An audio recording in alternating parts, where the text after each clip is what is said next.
Today we'll be talking about ambition. I believe ambition is something that everyone is born with. Just throughout your life, you lose it or you get more of it. It comes and it goes. Ambition. Ambition can be placed in the right places at the right times. You can get ambition from things you never thought that you would get ambition from.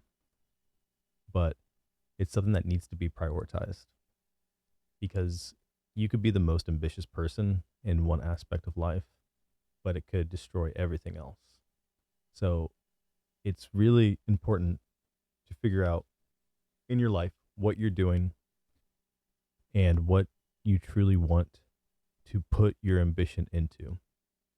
And if you have to cover a lot of areas, then just know that if you put more into one area, it's going to take away from the other one, most likely, unless you make things more effective throughout your life to make sure that you get the ambition in all aspects of life. And that's the key. And that's what we try to go through every day. So it's good to prioritize what you actually want. And I talked about this before, what you actually want, and then what you actually do for what you actually want. And then figure out if you need to change those or mix them together, right? But there are things in your life that if you do will take all your ambition away. And it could be something that's out of your control. Like if you get injured. If you get injured, that like puts you down at the halt. If you take on great responsibility like getting married or having children. I know those are people like, "Oh no." It's like, yeah, most people lose their ambition, but hopefully it's something that wasn't that important and it was like more like of a selfish thing, right? But it's just good to acknowledge that these things can stop your ambition, right? But why should you be ambitious, right? I think for a man, ambition is something that's attractive to the opposite sex, 100%, right? If you think about like your girlfriends or your wife or any woman that you know, they want an ambitious man, right? And it's funny that they want an ambitious man, but all men are ambitious in something in their lives. It could just be like playing video games and eating Cheetos and getting fat and being lazy. Like I'm super ambitious about being lazy. Yeah. No, but they all say they want an ambitious man. But it's like what does it take to be an ambitious man? That's what a lot of people that are in relationships, what they have to basically talk with their significant other. Like I have to do all the time with my wife. Like I think I'm pretty ambitious with my endeavors. I'm always keeping myself busy, right? Idle hands. I don't want idle hands. So it's being able to articulate that, hey, I'm trying to reach this point and I'm super ambitious about it. And I'll make sure that I shore up everything else to make sure that I give enough time that's needed for my kids, for my wife, for my friends, for my job, all of it to reach whatever I'm ambitious about, right? And that's what you have to do. And being able to um like get a plan that's not just in your head but that you write down, that you can articulate, like I said, like you can speak it, right? It's not something that just stuck in your head. It's like, oh yeah, I just want this sought after goal where I do this and this and this. It's like, how do you come to that point? If you're not by yourself and you have to explain that to another person, even if you're like super young, say if you're like in your like 20s, maybe you're still going to college and you're trying to explain a like for example, I have a friend that's trying to create an app and he's 22 years old, right?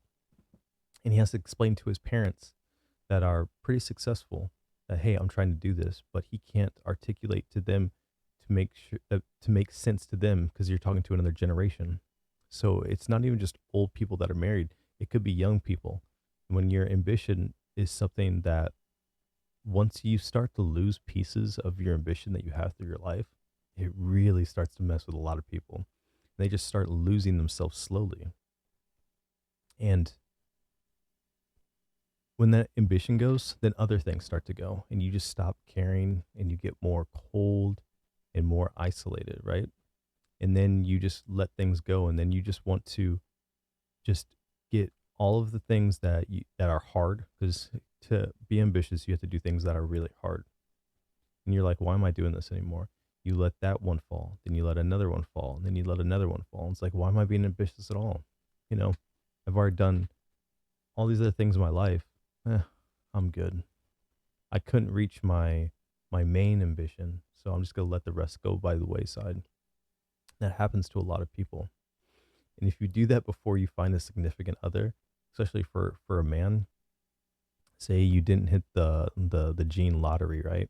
You're not the best looking guy, and then your ambitions start to fall, and then you have a hard time finding a girl. Like that's rough for a lot of guys, right? And it's getting more and more commonplace where now people are getting married way later, right?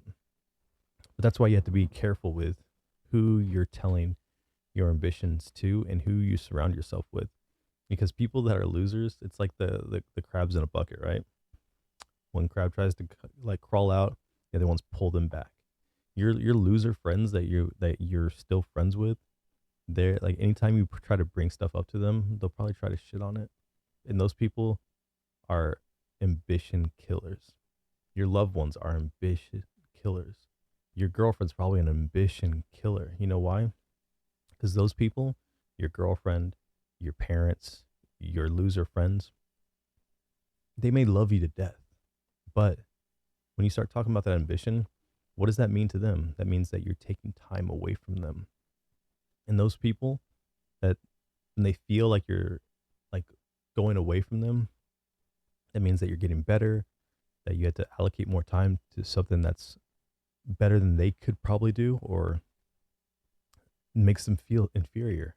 And they don't want you to do that. So they'll small little jabs, especially when you're down. That's the worst time. That's when you have to be really on your toes. Because ambitious people, they fail at a lot of things. Because you could be lucky and you get it right the first time, but a lot of people don't. And your ambition has to change and be molded into something that fits for you. And that's okay. Just know that not everybody gets it right the first time. Most people don't. But it is really important to find people in your life that are trying to have the same ambition that you do. Try to match that ambition with someone that actually cares about you and cares about like bouncing ideas off of that you can talk to that is trying to help you out and you're trying to help them out. Like that community is so good.